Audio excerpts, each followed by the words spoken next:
I'm Dave Dinkle, and thanks for joining me for a video series of actual recent deals. This is a deal that netted $6,127.13 profit, which appeared to actually be more profitable, but was only done with the student's earnest money deposit. The following is a real estate deal that was completed by us or a student, and the deal exemplifies some of the various aspects of how we do these transactions.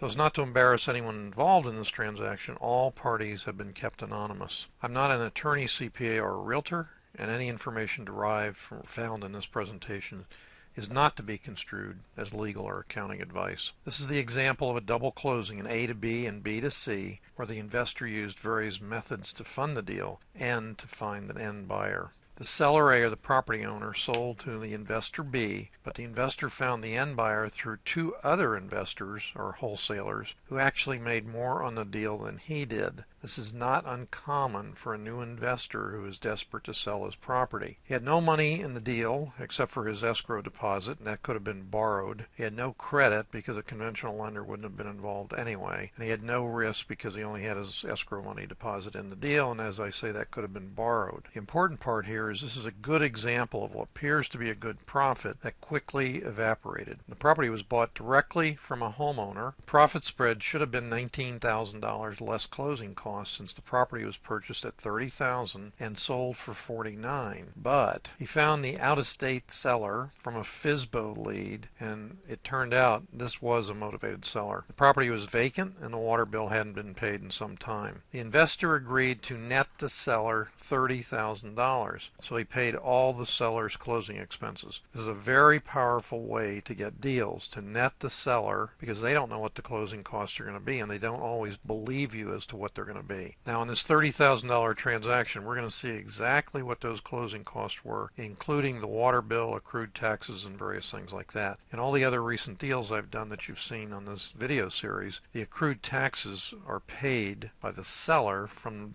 beginning of the year to the date of closing, and then the buyer, the investor, or ultimately the end buyer, whoever owns it at year end, has to pay the taxes from January 1 until the end of the year. So this is the HUD-1 closing statement for the A to B transaction, page 1. As you can see here, the purchase price by the student is $30,000, therefore the sale price to the seller is $30,000. Closing costs from page 2 are about $1,500. And remember, the seller is not getting charged any closing cost. Typically those closing costs would be shown right here. All right, there's nothing there. We're going to see that on the second page. That's the bring down for the seller, or what he should receive. Now, here's where the student put up a $1,000 earnest money deposit. That's fine. He's getting it back on the HUD, but when we show his profit, we have to reduce that because he's getting that money back on the closing. There's what the seller's netting when he walks away, $30,000, and the student has to bring in some way, shape, or form, $30,531.89. So here's page 2. Now this is where the expenses come in, and these are typical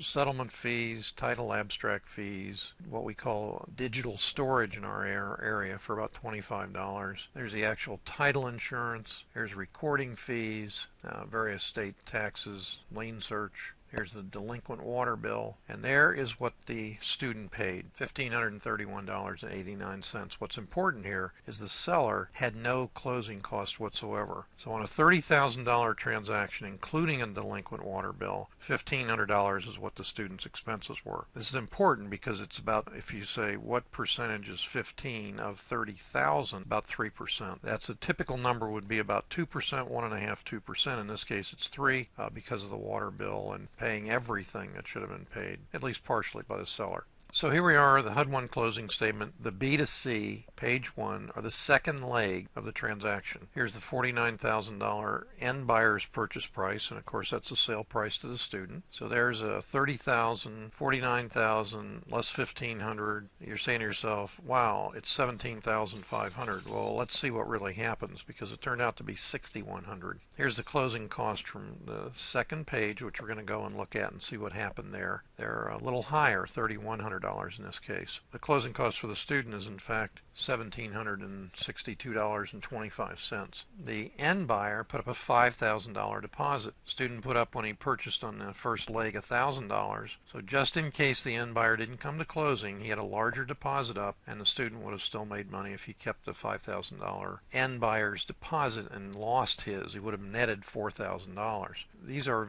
the two additional investors who each got a part of this deal, and you can see there's $3,000 for one and $5,000 for the other. And here's what's kind of important: this number, $30,531.89. On the A to B transaction, I mentioned that this is the number the student had to bring to closing. It didn't show it on there. It shows the transactional funding here as being taken out. This particular closing agent gives free transactional funding up to $80,000 if he does both the A to B and the B to C closing. Here's $25,000, which is a new loan by the end buyer, and we'll see the cost for that on the next page. Here's the accrued taxes from the beginning of the year. Again, that's a debit to the seller, in this case who's a student, and a credit to the buyer. So the bottom line, after putting up $5,000 deposit, borrowing $25,000, this end buyer had to come in with $21,077.75. And the student's profit on the deal, according to this, now remember this is according to this because we have to take out the fact that he has $1,000 invested in his earnest money deposit, is $7,127.13. Less 1,000 is 6127.13. So let's look at page 2 and see what happened here. Left side is always the buyer. So the buyer's cost on this particular loan were $1,250 and various other doc prep fees, blah blah blah, whatever the private money lender decided to charge him. Might have been a hard money lender, whatever it was, those were the charges. These are the typical closing costs we always see. Settlement fees. For the end buyer, it's $450. It's $250 for the investor. Why? Because he just paid it on the other leg of the A to B. There it is. Okay, and here's some additional fees: the doc storage and e-recording, and this is a student's title insurance is being charged to the investor, and the lender's coverage is being charged to the end buyer. That lender's coverage is on $25,000 that the lender put up for the mortgage. These are doc stamps. Survey was done because the end buyer's lender requested it.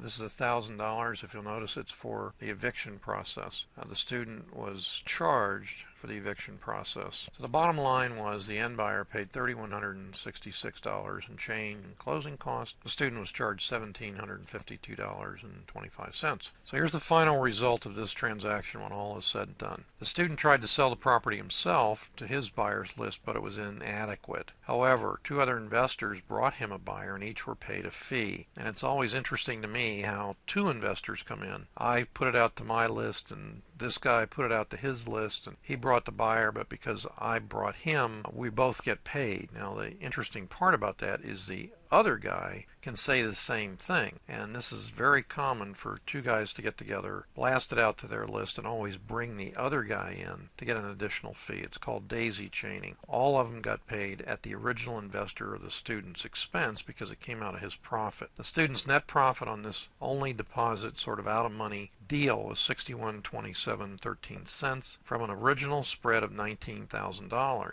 It's very important you look at this example as here's what can happen to you if you're not fully aware of, do you have to sell it? Don't sign a contract immediately when you have an investor bringing in another investor who then has an end buyer. You can negotiate and you can keep advertising it, but once you sign the contract with them, you can't just up and cancel it. So be very careful. Thanks very much for joining me, and I look forward to seeing you in our next video series of recent deals.